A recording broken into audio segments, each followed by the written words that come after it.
কুমিল্লা অঞ্চলের টেকসই কৃষি প্রযুক্তি সম্প্রসারণ প্রকল্প থেকে এখানে একটি প্রদর্শনী দেওয়া হয়েছে।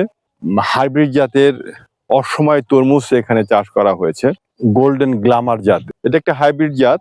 যেহেতু অসময় তরমুজের যেই উৎপাদন হয়েছে সেটা হচ্ছে যে একটা লাভজনক ফসল বা উচ্চমূল্যের ফসল হিসাবে। এখন ফলন ধরেছে, আর 10-15 দিনের ভিতরে এটা হারভেস্ট করা সম্ভব এবং বাজার লিঙ্কেজের মাধ্যমে এটা চাষি লাভবান হবে। তরমুজের যেই আমাদের কৃষকের ভাষ্যমতে এখানে প্রায় ও 1 লক্ষ টাকা ব্যয় করেছে। তার মধ্যে আশা করা যায় এখানে 5 টনের মতন ফলন হবে। ও 33% পাশে আরো বেশি চাষ করেছে উদ্বুদ্ধ হয়ে। তা আশা করা যায় এখানে ওই 100% লাভ করতে পারবে। আর আমরা যে তরমুজ একটা হচ্ছে অনেক জলীয় দ্রব্য থাকে এখানে, একটা পানির পরিমাণ 96% মতন, এবং এখানে 100 গ্রামে মাত্র প্রোটিন থাকে 0.5 গ্রামের মতন। অর্থাৎ এর থেকে বোঝা যাচ্ছে যে এখানে ফরমালিন মেশানোর কোনো সুযোগই নেই। অর্থাৎ এটা সেফ ফুড। তরমুজ একটা সেফ ফুড। ফরমালিন ওই ফসলেই মিলানো হয় বা ওই ফলে মিলানো হয় যেখানে হচ্ছে যে প্রোটিন পার্সেন্টেজটা বেশি থাকবে।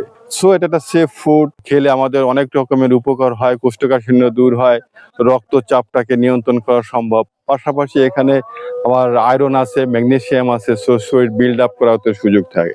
একটা সুপার ফুডও বলা যায় তরমুজটাকে। তরমুজ যদি চাষাবাদ করা যায় এবং আমাদের যে একটা সিজনে যে তরমুজটা হতো, এখন আমরা 12 মাসে তরমুজের লক্ষ্য রেখেছি।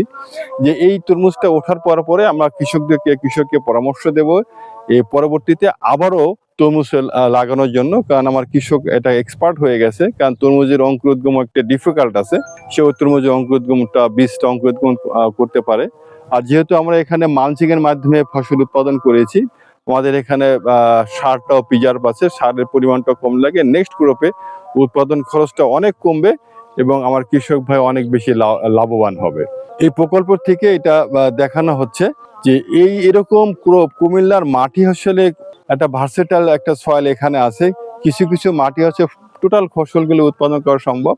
আমার এই আনন্দপুর ব্লকের যে মাটিটা সেটা অত্যন্ত চমৎকার, তরমুজের জন্য খুবই ভালো। আমি আশা করব যে ভবিষ্যতে এটা একটা তরমুজ বেল্ট হয়ে যাবে। বাজার লিঙ্কেজের জন্য আমরা দেখি ব্যবস্থা করব, কারণ যেহেতু একদমই ভিতরে, কোটবাড়ি থেকে একদম পাহাড় ঘেঁষা একটি জমি, বাজারজাত একটি সমস্যাও পড়েছে। আমরা নিমসার যে বড়টা বাজার আছে সেখানে আমরা এখানে লিঙ্ক করে ও তরমুজটাকে বেচার ব্যবস্থা করে দেবো।